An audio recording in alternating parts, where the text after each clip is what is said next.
हरे कृष्ण। हमने देखा किस प्रकार से अर्जुन ने सारे उपस्थित ब्राह्मणों की, सभा की, सबकी मर्यादा का मान रखते हुए फाइनली आकर के उस टारगेट को भेद दिया। टारगेट को जब भेदा तो सारे ब्राह्मण बहुत खुश हो गए। द्रौपदी भी और द्रुपद भी अर्जुन को देख करके उनकी आइडेंटिटी से, असली आइडेंटिटी से अनभिज्ञ, लेकिन फाइनली द्रौपदी ने अर्जुन के गले में अपनी वरमाला डाल दी। जैसे ही द्रौपदी ने अर्जुन का वरण किया, सारे क्षत्रियों में खुसफुस खुसफुस होने लगी। ये क्या हो रहा है? हमारे रहते हुए एक ब्राह्मण एक सुंदर स्त्री को लेके जा रहा है, ये तो हमारे नाम पे कलंक है। क्या द्रुपद ने जानबूझ करके केवल हमें इंसल्ट करने के लिए बुलाया है?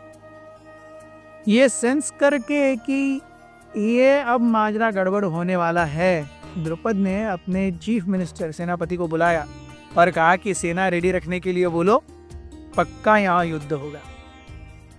मुख्यमंत्री और सेनापति दोनों गए, तुरंत अपनी सारी सेना को तैयार किया and they knew what was inevitable, it had to happen. Duryodhan बहुत गुस्सा हो गए। He led the charge.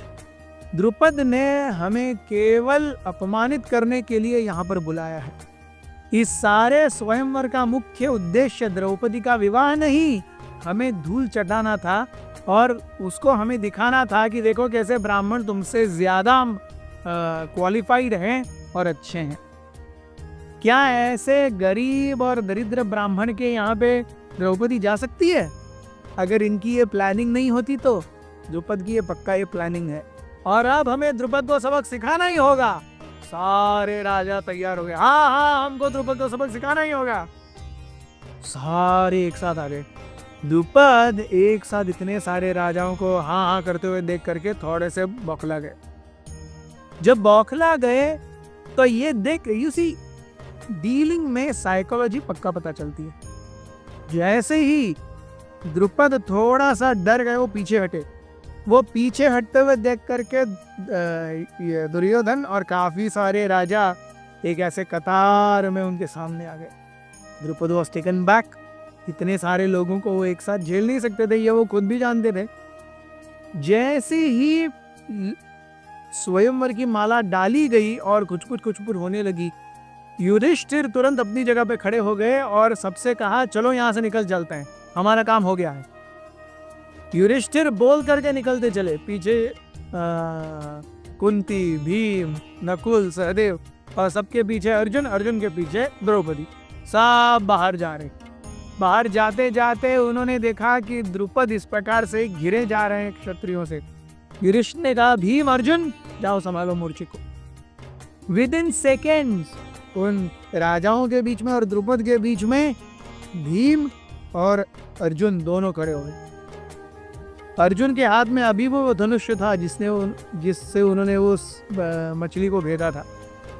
Bhim ने एक बहुत बड़ा साल वृक्ष ऐसे ही बाहर जाकर के उठा लिया और सभा के बीच में आकर के खड़े हुए, साल वृक्ष को हाथ में लेकर के। भीम के हाथ में वो बड़ा साल वृक्ष ऐसे लग रहा था जैसे किसी स्त्री के हाथ में बेलन होगा। एफर्टलेसली जैसे स्त्री बेलन उठाती है, वैसे भी वो महाकाय साल वृक्ष को लेकर के ऐसे खड़े थे और सारे ब्राह्मण ओ करके चिल्ला रहे थे, क्योंकि अभी भी ब्राह्मण के वेश में थे। कृष्ण और बलराम शांत खड़े थे, उन्हें पता था क्या हो रहा है। कृष्ण धीरे से पुटपुटाते हैं, दाऊ जी, क्या आपको अभी भी कोई शंका है कि ये जो हाथ में पेड़ लिए खड़ा है वो भीम है? वो पक्का भीम है। जिस प्रकार से उसके बाजू में जो ब्राह्मण है उसने वो धनुष पकड़ा है, वो पकड़ने के तरीके से ही मैं बता सकता हूँ कि वो अर्जुन है। आपको कोई डाउट है? दाऊ जी बोल रहे, कान्हा मुझे कोई डाउट नहीं है कि आप जो बोल रहे हो सकते हैं। तो बलराम जी और कृष्ण ने मंद मंद मुस्कान भरी। इसी बीच में कर्ण सामने आए और कर्ण ने कहा, अरे क्षत्रियों से बड़े ब्राह्मण हैं, क्षत्रियों ने ब्राह्मणों का आदर करना चाहिए, लेकिन अगर ब्राह्मण स्वयं क्षत्रियों के सामने आ जाए और युद्ध के लिए ललकारे तो उनसे युद्ध करने में कोई गड़बड़ नहीं है। ऐसा बोल करके कर्ण ने एक बाण अर्जुन की ओर छोड़ दिया अर्जुन ने अपने बाण से कर्ण के बाण को भेद दिया। कर्ण देख करके किया, कर्ण डिड नॉट एक्सपेक्ट दिस। मतलब किसी हिंदी के प्रोफेसर को 4 digit multiplied by 4 digit 2 second में सॉल्व करते हुए एक्सपेक्टेशन ही नहीं है कि कोई हिंदी का teacher 4 digit bye 4 digit multiplication second में सॉल्व करे। ऐसे नहीं होता है। कर्ण ने मारा हुआ बाण अर्जुन ने बीच में बराबर सीधे 2 में भेद दिया, 50-50। कर्ण से बाण देते रहे। कर्ण ने बहुत सारे बाण अर्जुन की ओर छोड़े। अर्जुन ने एक भी अस्त्र का उपयोग नहीं किया, सेलेस्टियल वेपन का उपयोग नहीं किया, केवल बाणों से कर्ण के अस्त्रों को भेदते रहे। एक बार कर्ण ने तो ऐसा बाण मारा जो 1000 बाणों में परिवर्तित हो गया, और ये 1000 बाण सोने के रंग की चिड़िया मन करके अर्जुन के ऊपर अटैक करने आने लगे। अर्जुन ने देखते ही देखते उन 1000 सोने की चिड़ियाओं को उड़ा दिया। ये देख करके कर्ण ने कहा, हु आर यू? आप कौन हो? Are you really weapons, the science of weapon personified? क्या आप धनुर्विद्या के मूर्तिमंत रूप हो, या आप परशुराम हो, या इंद्र हो जो मेरे हर एक बाण का सामना कर पा रहे हो? एक ब्राह्मण के लिए यह संभव नहीं है।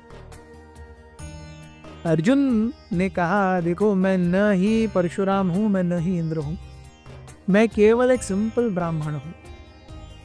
कर्ण ने कहा कि अगर मैं गुस्सा हो गया तो मेरे बाणों की सामने टिकने का सामर्थ्य परशुराम जी और इंद्र को छोड़ करके और किसी में नहीं है। तो अर्जुन ने कहा, एक ब्राह्मण की ब्रह्म शक्ति किसी भी क्षत्रिय के किसी भी शक्ति से ज्यादा पावरफुल है। जब इस प्रकार से अर्जुन ने कहा, कर्ण ने अपना धनुष नीचे कर दिया। एक बहुत महत्वपूर्ण चीज हम आपको बताना ही भूल गए कि कर्ण वहां था। कर्ण ने भी स्वयंवर में टारगेट अटेम्प्ट करना चाहा, उस टारगेट को भेदना चाहा। जब कर्ण सामने आए और उन्होंने आराम से धनुष उठाया, प्रत्यंचा लगाई, और वो धनुष बाण लगाने ही जा रहे थे, द्रौपदी एक्सरसाइज्ड हर विल। उन्हें कहा, मैं एक सूत पुत्र की पत्नी बनना नहीं चाहूंगी। ये क्षत्रिय नहीं है, और ये जो कंपटीशन है केवल क्षत्रिय के लिए या उसके ऊपर के लिए। इस प्रकार से जब बोला गया, कर्ण अपने दांत और होठ चबाते हुए वापस अपनी सीट पर जाकर के बैठ गए थे, और इसका सबसे ज्यादा क्रोध उन्हें था। और यही क्रोध वो ब्राह्मण के वेश में खड़े हैं अर्जुन के ऊपर निकाल रहे थे। हरे कृष्ण। अथ श्री महाभारत कथा।